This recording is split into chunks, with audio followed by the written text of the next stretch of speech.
See if Okay, you ready?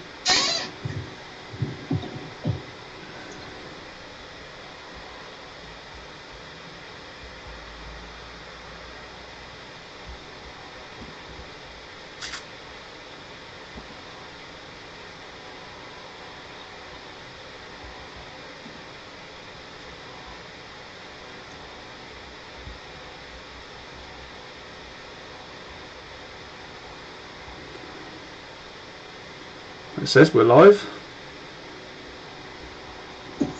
Funny way of checking.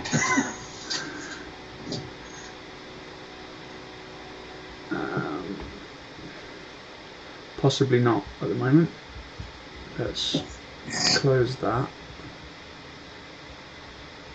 Open that. Open that.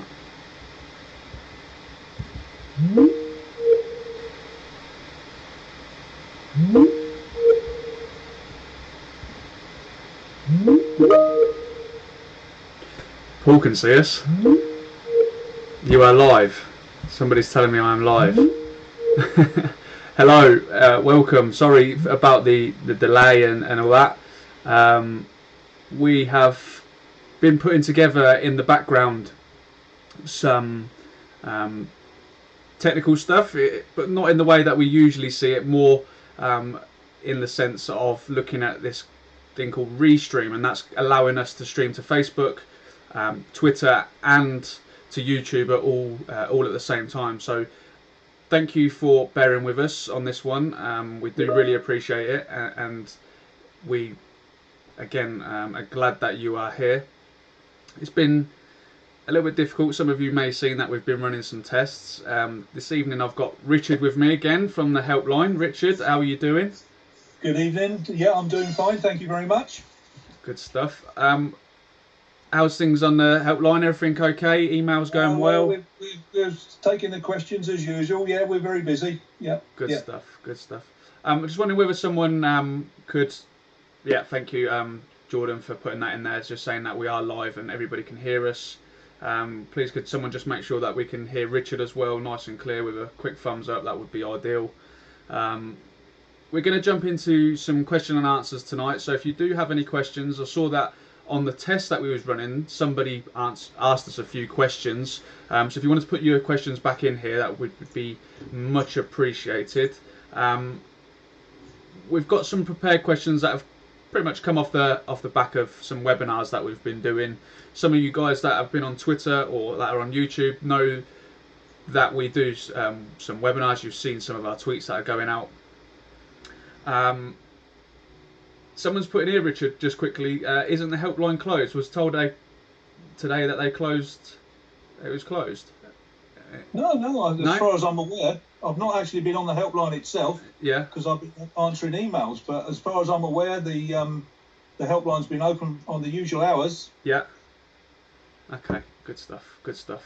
So, sorry, Thomas, that you weren't able to get in contact with us. If you'd like to try again tomorrow, the guys will only be too happy to help you.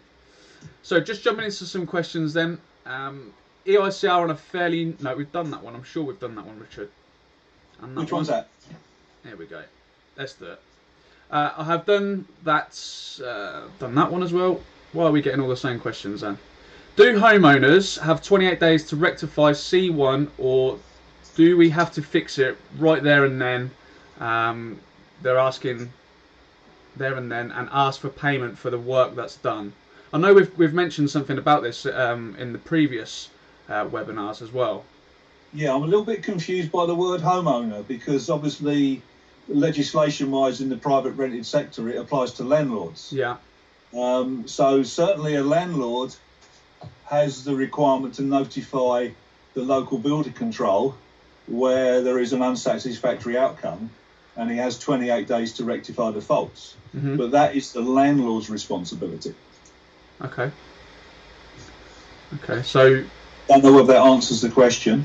But in regards to the C1s, do they not have a responsibility as the electrician to rectify them on site straight away? Okay, yeah. As regards to a C1, they have a responsibility to take an action because obviously it's an immediate danger. So obviously the priority would be to remove that danger. Yeah. If for whatever reason they can't do that, let's say for instance their client or responsible person says no, you can't do that for a reason, then and they can't remove that danger, then we would recommend they issue a dangerous installation notification. Okay. That way, it will pass the responsibility back to the client who's ordered the work. Yeah. Yeah. So yes, they do have a responsibility. They should take action, and obviously the preferable action would be to remove that danger. Yeah. If that is not practical for whatever reason, then a dangerous installation notification will be the next step. Okay. Okay. For some unknown reason, we're having lots of technical issues this evening. My Outlook's not opening. Okay, we got one about the safe zones in the walls and the okay, yeah. Of the wall. I believe I've got that one here as well. So, would you class the bottom of the wall to 150 mil as a safe zone? Well, no, it's not, is it? It's the safe zones are obviously horizontally and vertically in line with the accessory, and the top of the wall and the corners. So no, I don't know where that question's come from, but the bottom of the wall there is no prescribed safe zone. Okay. The next question then would be, what would be a suitable code for a lighting circuit supplying a bathroom with no RCD protection, no supplementary bonding, and the light is inside zone 2? Okay, well, if there's no supplementary bonding and no RCD, which means there's no form of additional protection, either to the current or previous regulations, then obviously it is potentially dangerous. So a standard code would be a C2. The only exception I would say to that would be if the light was class 2, and there were no extraneous conductive parts. So, but if there are extraneous conductive parts and conductive parts simultaneously accessible with no supplementary bonding or RCD protection, then a C2 would be appropriate. Okie dokie.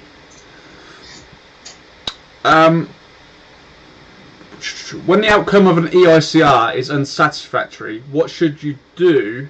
Or what should the recommended next inspection date be? I know that we've had some discussion around this, because where do we really need to be looking when we start to give guidance on installations that are up to standard and they're up to scratch in terms of satisfactory? Where do we look first for those dates? Okay, well, we have some guidance in our publications and in Guidance Notes 3 about original dates. There is a column that sort of, makes certain recommendations. We can use those for after the first period is expired and the report is carried out. It's really down to the inspector to make an engineering judgment. That judgment is based on various factors, for instance, the age of the installation, the use, any maintenance systems. The outcome of the report is just done. And, of course, legislation, typically the private rented sector. So legislation would override all other views because, for example, if we take the private rented sector, then we have a maximum period of 5 years. So we wouldn't exceed that period. We could say less if the installation was in such a condition that we felt we couldn't wait 5 years for that to be done. The other thing I'd like to say is that the recommended period is subject to the rectification of items making the report unsatisfactory. Okay. Yeah? So it's not valid unless we put those things right, C1, C2s and FIs. Yeah. So where we've got an unsatisfactory outcome, we should be looking at that period subject to those defects being corrected. Yeah. So if we felt 5 years was appropriate when everything had been corrected, we would put 5 years. We wouldn't put a time period down that we felt it would take to repair those things. Okay. Because the period is subject to those items being rectified. Okay. So take this for as an example then. If you carried out the test, in your head and using your engineering judgment, you thought, if they don't have these repairs done, when I put my label on the consumer unit, what do I put on there? Because you're saying that if they have that remedial work done, then it would be a different date. Well, what I'm saying is that the label doesn't tell you the outcome. The label gives you the date of the inspection and the date of the recommended. The detail obviously is in the report. Yeah. And the report clearly states that the recommended date is subject to remedial work. So in that respect, if the remedial work is not carried out, the installation is still unsatisfactory. Yeah. If that remedial work is not carried out for a long period of time, then I think that next inspection date we would certainly recommend it's reviewed, because obviously the installation would be still subject to wear and tear. So it is a little bit of a grey area. Yeah. But basically, it is subject to remedial work. It's the value the engineer feels is appropriate for the installation, based on all the information he knows and the details from the client. Yeah. Yeah. So that would be the basic one. We've got some guidance for initial periods. We can still use those initial periods where we think the installation is still in a good condition, but we can adjust that period both ways. We could, for instance, on an installation that is well maintained and has proven maintenance systems, we could consider increasing that period, providing it's not subject to legislation. Okay. So, for instance, in a commercial premises where they employ their own, let's say, for instance, maintenance electrician, yeah, who is looking after things on a regular basis, if the recommended initial period, let's say, was 3 to 5 years, and we go along each time and we're getting a satisfactory outcome because things are being corrected as and when they happen, then we can consider extending that period. So it does work both ways. Yeah. And obviously on an older installation, let's say an installation you've got that's very old and is nearing the end of its life, you would obviously, because of its age, consider decreasing that period. Yeah. So it is an engineering judgment, and we look at all the facts, and we've got guidance for the initial value, but subsequent tests are really down to the inspector. Okay. Just taking some of the questions that are coming in via the chat, which is working superbly. I must say so. Yeah. So it's relaxed me a little bit in terms of that. We know that that's working lovely. Steve, the webinars haven't been updated since the coding clinic on the 12th of August. I'm working on it. I'm chatting to the events manager, making sure that she's updating them and uploading them. I will be onto her first thing in the morning in regards to that. What are the regulations regarding surge protection? Do all new and existing installations have to have it? Sorry, what was that question again? What are the regulations regarding surge protection? Oh, SPDs. Yeah. Do all new and existing installations have to have it? I think we need a bit more detail from yourself there, Ahmed, just to clarify what type of installation you're firstly looking at. But just as a general overview, Richard, what's the consensus on that? Well, again, it is about the type of installation. Generally speaking, we've got the 4 requirements for loss of life, commercial, heritage, and mass gatherings, where it says they shall fit them. Other situations, we've got the risk assessment process, where the risk assessment says they're required, they're required. We have an exception, though, for a single dwelling. Okay. So in a single dwelling, it's not a shall subject to a risk assessment. It's really about the risk and the costs. And so generally the advice we give on the helpline is to consult the client, explain the benefits of SPDs, explain the potential dangers. Yeah. So for instance, someone working with a home office would benefit from having SPDs, because if he were to suffer from a voltage impulse, it could threaten his livelihood and his business in that respect. Whereas someone else who's maybe not so tech savvy, etc., the economic risk would be far less. So single dwelling, consult. If you carry out a risk assessment, then you would obviously follow that through in the respect of the outcome of the risk assessment. Yeah. Okay. David as well has said, we're just getting through to your comments there, David. I know you've probably dropped it in there a couple of times. He's asked, why are we fusing surge protections? Why are we actually looking after the surge protector with either an MCB or an integral fuse inside that SPD?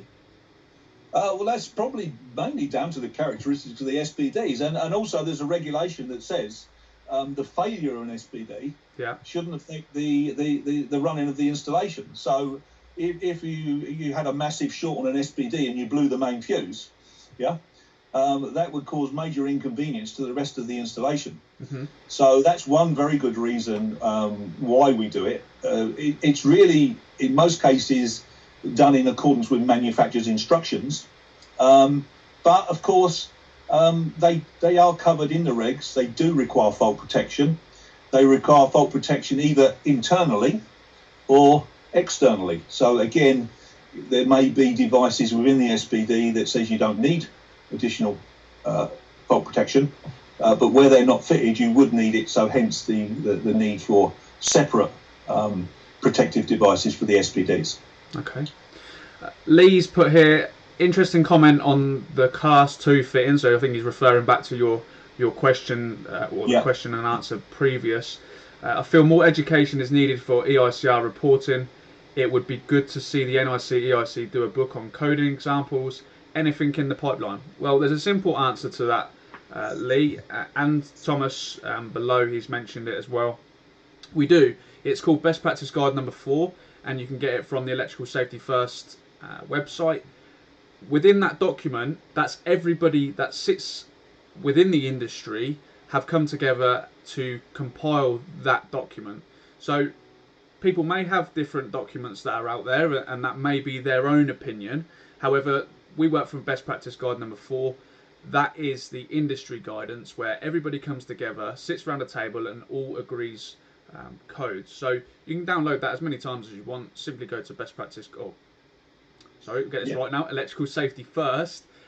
Go to their website. Go onto the professional resources. Go into the downloads part there, and you will find the best practice guides within there as well. Yeah. Can I just add to that? The reason why I made that comment is that the regulation 651.2 tells us what we're looking for when we do an EICR. Yeah. And the very first item on that list is the risk of shock and burns for the use of it for persons or livestock. Yeah. Now, the reason why I said Class 2 was because obviously there wouldn't be a risk of shock on the case. Mm-hmm. There wouldn't be a touch voltage between two parts, where one of those parts was a Class 2 piece of equipment. Yeah.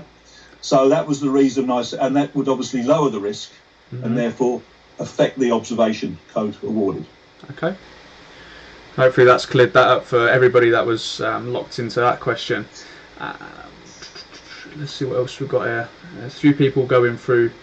They're going backwards and forwards about that as well, I believe.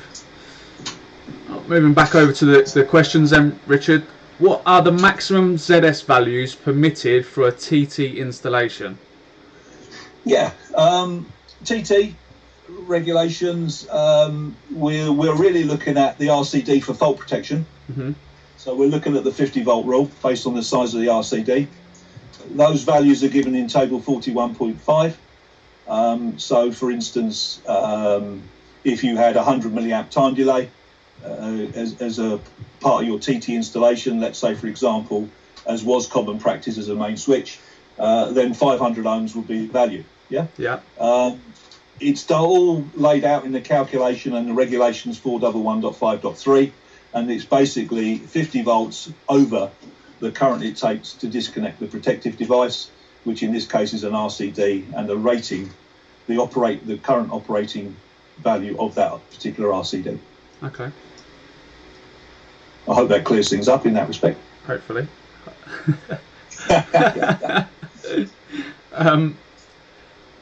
Mr. Hopkins, good evening.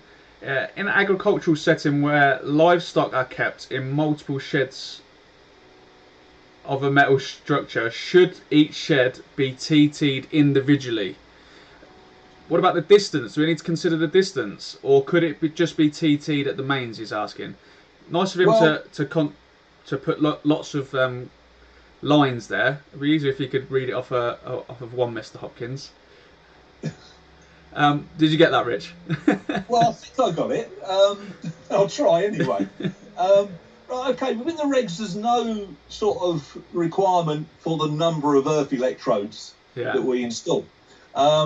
So, in principle, if you had one at the origin serving more than one building, providing that gave sufficient values, that would meet the requirements of the regulations. Sometimes it can be advantageous to fit one in each building. It wouldn't do any harm. Mm-hmm. And of course, what it would do, it would give you a bit more security if one were to fail. And of course, it would also lower the overall earth loop values for the whole installation. Yeah. As long as those earth electrodes were installed, we can have supplementary earth electrodes. So there's no fixed answer. It's a minimum of one. But we can have more than one if we choose, yeah? Yeah. So you're suggesting that if he obviously installs more than one, they would be classed as supplementary. I'm just thinking about when it comes to I use the word supplementary. I don't know if it's quite the right word. Supplementary in addition to.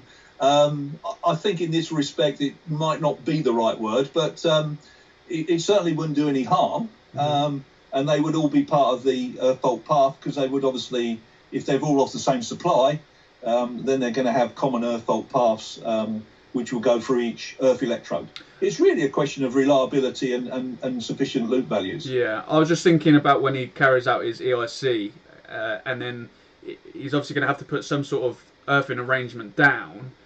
Would he put the value of the main TT and have that disconnected for the rest, and then make notes on his test sheets to suggest that if he's got supplementary as we like to call it, or additional earth electrodes, does he then have to record the values of them also?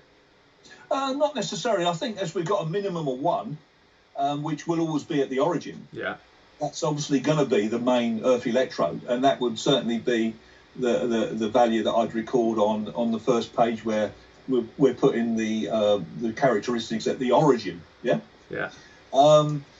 There's no reason why with certification we can't always put. It's not designed for every scenario. If we designed a certificate for every situation, we'd have a massive certificate. So we don't always have an appropriate box for what we want to do. But there's no reason why we can't create our own box by adding comments and additional notes just to clarify the situation. Mix asked as well, in a TT installation, should a remote garage submain have a separate earth rod? Now I see this quite a lot when the garage is detached, but they're just feeding it with an SWA, for example, but they haven't put an earth electrode down. Is that a requirement, or is it the same sort of situation as we've just been through? First of all, I would say it's not a regulation. Okay. There's no specific regulation, as it's not a special location. In any way, there is no prohibiting of exporting a PME earth to a garage. ESQ only prohibits it for metal flame caravans and boats. BS 7671 goes a little bit further and sort of makes comments about swimming pools, prohibits it for transportable buildings. But basically, a garage is not a special location. So there's no specific regulation to say I can't export a PME earth. So it's not a regulation. It's designer's choice at the end of the day. Obviously, depends on the use. The issue obviously is having a failure of the PEN conductor and a rising potential of the PME earth in respect to true earth. There obviously could be some issues there if that were to happen, because possibly people in contact with true earth and PME earth. We can minimise that risk. We can, for instance, put class 2 fittings outside. One other very good reason where you may do it, or you may have to do it because it's more convenient, is for bonding purposes. So if you had a water there supply were in there, extraneous conductive parts within that garage that required bonding, the CPC to that garage would need to be meet the requirements of 543 as an earthing conductor and 544 as a bonding conductor. Yeah. So if we took a standard installation where we got 10 mil bonding, we would need at least a 10 mil CPC going to that garage. Now, if the supply was smaller than that, if, for instance, you only run a 4 mil out, then you would have to upgrade the earthing to that. So one alternative method of instead of doing that is we could create a TT installation for those reasons. Yeah. Okay. Next question then. We're slowly running out of time. I think we're going to run over a little bit this evening, just for the delay and the bits and pieces that have been going on with the streaming software. So we'll run over a little bit. Let's just have a little look at some of the other questions. David, just following on from his one about SPDs and the fuse protection with inside them, he said, I had a lightning strike the other day. I'll put the lottery on. There was no surge protection fitted. There was a car charger with an earth rod, and it blew electric car and charger. Any thoughts why it did not go down the rod? Well, that's a very interesting one, and when you're talking about car chargers, EV, we are talking about quite a lot of economic cost, aren't we? Yeah, definitely. Yeah. So, risk and cost, irrespective of any exceptions, the cost of a electric vehicle blowing up is very, very expensive. So that would justify the installation of SPDs, I believe.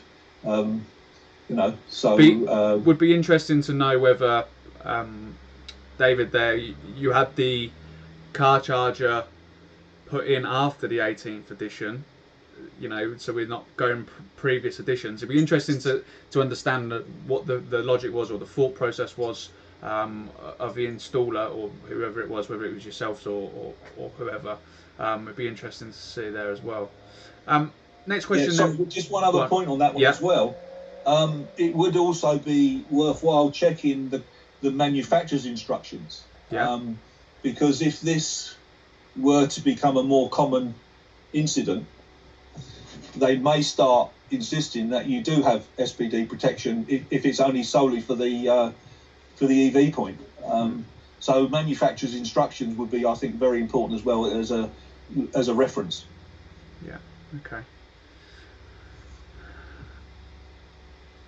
Picking up one from YouTube here, it's is it necessary to fit RCD protection when changing accessories such as a light fitting or an extractor fan? He's followed on saying where no additions or alterations to the wiring have been carried out. So I imagine he's just doing a couple of light changes for someone or fans packed up. The light change, for example, with a socket or an accessory. The quick answer is no. Although obviously we would recommend it, and we would recommend you suggest it to the client. Yeah. If the client's not willing to go down that road, then certainly a comment under existing installation. Again, technically not a minor works, but we'd recommend a minor works. You can use a minor work for the replacement of accessory. A minor works gives you that opportunity to make comments under existing installation. So in that case, it would serve well in those particular purposes. Okay. With network repairs, bonding neutrals to earth, ground, should I guess that should we be regarding TNS suppliers as TNCS? I think just before you make a comment there, Richard, I think it would still be down to the network provider to provide you with those details. We've seen it with UK Power Networks and some others. They're saying that treat our TNS systems as TNCS, but we'd always advise that you double check with the network provider just to make sure that that's what they're saying. That way you can get confirmation. Also, double check with the readings and then you can sort of justify or work out what's actually happening there. Is there anything you want to add on that, Richard? I totally agree with those comments. I mean, it can be a bit of a hybrid system out there in the network. So really, the network provider, the DNO, has an obligation to tell us the supply characteristics. So I think the final verification would be through him. So I totally agree with your comments there. Okay, Matt's put quite a long-winded question there. Matt, if you would like to drop that into our inbox, because we're running out of time here as we speak. So if we could probably converse over a message, and then where we can look at it as well. Could we discuss wooden fuse boards in non-domestic dwelling code 3 as don't comply to glow test / fire risk reg 421.1.6? Well, there is a British standard, isn't there? Yeah. If it's a manufactured part, it would have complied with the standard at the time. I know the standard is a very old one, isn't it? What, did you quote the standard there? It's a BS, isn't it? For something or other. Yeah. I would imagine, without knowledge, I would speak to the manufacturers that if it's a product, it would have applied with the appropriate product standards at the time it was manufactured. And therefore, I believe they are, although all wood will catch fire, they are sort of fire resistant in the fact that they smoulder more than catch fire. Okay, so I believe, with his code 3, had a product standard. So would he still be coding it 3? A code 3, possibly. Obviously, you're going to look at it. Regs say again in the same area, 421. That electrical equipment shouldn't cause a fire under its normal operating conditions. Yeah. So obviously, you wouldn't expect a consumer unit of any age to run extremely hot unless there was some sort of fault. So possibly a C3. I mean, there's probably other reasons for wanting to upgrade it as well, other than the fact it's made of wood. There will probably be other influences there. It probably will be rewirable fuses and that type of construction, where added together, there may be other issues that of a higher, like for instance, RCD use, commercial, outside, something like that, that would warrant C2s, and that would mop that up by changing the consumer unit. It would probably mop many up. But I think a C3, if it's in good condition and healthy condition, no signs of thermal damage, been there a long while, it's not going to be more than a C3, is it? No. Probably the last question before we start wrapping things up. Mixed devices in a consumer unit where Crabtree and Wilex are mixed, but same overall design and manufacturers just branding different. Okay to do so? Well, the manufacturers say so. A little bit out of the regs. It is covered in the regs, but obviously, I hear what you're saying. Certain manufacturers, a lot of components are made in the same factory, by the same organisation, but with a different brand. So you do need to check with the manufacturers. It's all about the type testing, isn't it, of the actual assembly themselves? Yeah. Where we've got a mixture, I think our general guidance is that where there's been no modification to the unit itself to make it fit, that it's probably a C3. Again, subject to visual inspection and tightness of connections and no signs of thermal damage, etc., etc. Yeah. So no code if the manufacturers say it's compatible with their equipment, because it is about the product testing rather than the actual individual component. Because with a product test, it's an assembly of electrical components that are tested together, and therefore the manufacturers say, I've only tested it with this range of components. Yeah. So, but typically a C3 where there's no sort of modifications carried out to make it fit. Okay. Rightio then. Last one then, just quickly. If the main earth bonding for gas and water is not running 10 mil, does that fail the certificate if it's a new installation? Put you on the spot. It depends on the circumstances. I mean, for instance, if it is a TNS or a TT installation, the minimum size would be 6 mil. Yeah. Subject to the size of the main earth. So there are circumstances where less than 10 mil could be okay. So supply characteristics. If it's a new job and it's TNCS, then obviously it would be a departure on an installation certificate. From an EICR point of view, again, subject to inspection and any signs of thermal damage, typically we go down the C3 route. But obviously, if there is heavy diverse neutral currents and thermal damage, then it would be higher. Yeah. Okay. Rightio, probably wrap things up there for this evening. Hopefully everybody's enjoyed it. I see a few people having a little giggle in the chat as well. So just before, no. I think they were laughing at both of us, to be honest, and getting to grips with this new software. Things to mention: you may have seen in your emails over the last sort of 6 hours from today that there is a new amendment approaching us. We haven't gone into too much detail within this stream because we are doing a live webinar on Wednesday with myself and Senior Technical Publications. Just get that right. Is it publication? Yeah, Publications. The senior author, John Elliott, will be joining us to go through some of the changes that have been proposed.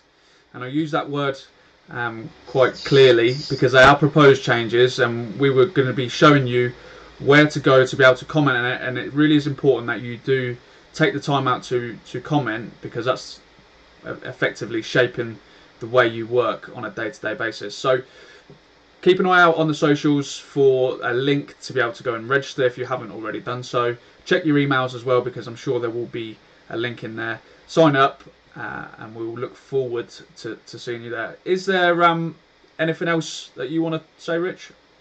No. I've enjoyed myself other than that, and yeah, that's good. Good stuff.